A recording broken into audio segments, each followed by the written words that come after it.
সমুদ্রে বিশাল জলরাশিতে জানা অজানা অনেক প্রাণী বাস করে। তার মধ্যে জেলিফিশ অন্যতম। জেলিফিশকে সমুদ্রের সৌন্দর্য বলা হয়, কিন্তু সুন্দর জিনিস অনেক সময় বিপদের লক্ষণ হতে পারে। তেমনি এক প্রাণী হলো জেলিফিশ। জেলিফিশের মস্তিষ্ক, হৃৎপিণ্ড এবং চোখের মতো গুরুত্বপূর্ণ অনেক অঙ্গপ্রত্যঙ্গ নেই। এ ধরনের তথ্য যে কোনো প্রাণী সম্পর্কে অবিশ্বাস্য, কিন্তু বিষয়টি অবিশ্বাস্য হলেও সত্যি। এরা 500 মিলিয়ন বছর পুরনো প্রাণী। আজকে জেলিফিশ এবং তার পূর্ববর্তী বংশধরদের সম্পর্কে বিভিন্ন আশ্চর্যজনক তথ্য ভিডিওতে তুলে ধরা হয়েছে। সঙ্গেই থাকুন। জেলিফিশ দেখতে অনেক নিরীহ প্রকৃতির মনে হয়, হাত দিয়ে ধরতে মন চায়, কিন্তু বক্স জেলিফিশ নামের প্রজাতিটি বিশ্বের সামুদ্রিক প্রাণীদের মধ্যে সবচেয়ে বেশি বিষাক্ত। এদের সম্পূর্ণ শরীর ঘন আকৃতির, অনেকটা রুবিক্স কিউবের মতো। এদের অস্ট্রেলিয়া ও ইন্দোনেশিয়া মহাসাগরীয় অঞ্চলে বেশি পাওয়া যায়। এদের স্ট্রিট বিষে ভরা থাকে, যা একজন প্রাপ্তবয়স্ক মানুষের ক্ষেত্রে প্রাণঘাতী হয়।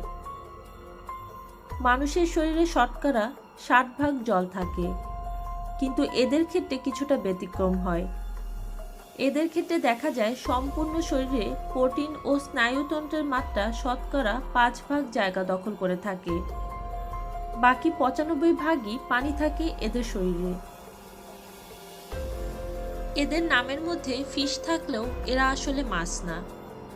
মাছের মেরুদণ্ড থাকে এবং ফুলকার সাহায্যে শ্বাস প্রক্রিয়া চালায়, কিন্তু জেলিফিশ অমেরুদণ্ডী প্রাণী এবং এরা এদের শরীরে শতকরা 95% পানি হতে অক্সিজেন নিয়ে বেঁচে থাকে।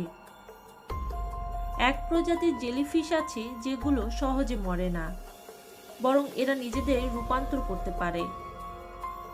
তারা প্রাপ্তবয়স্ক হলে একসময় পুনরায় বাচ্চা জেলিফিশে রূপান্তর হয়। এভাবে জেলিফিশ অনেক বছর বেঁচে থাকতে পারে। এরা ছোট ছোট গাছ, চিংড়ি এবং বিভিন্ন ধরনের মাছ খেয়ে থাকে। তবে খাওয়ার পূর্বে এরা এদের কাটা শিকারী শরীরে প্রবেশ করিয়ে দেয় এবং তাদেরকে মেরে ফেলে।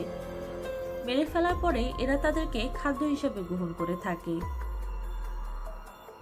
কিছু কিছু প্রজাতির জেলিফিশ রয়েছে যারা নিজেরাই নিজেদের শরীর থেকে আলো উৎপন্ন করে থাকে। এই ঘটনাকে বায়োলুমিনোসেন্স বলা হয়।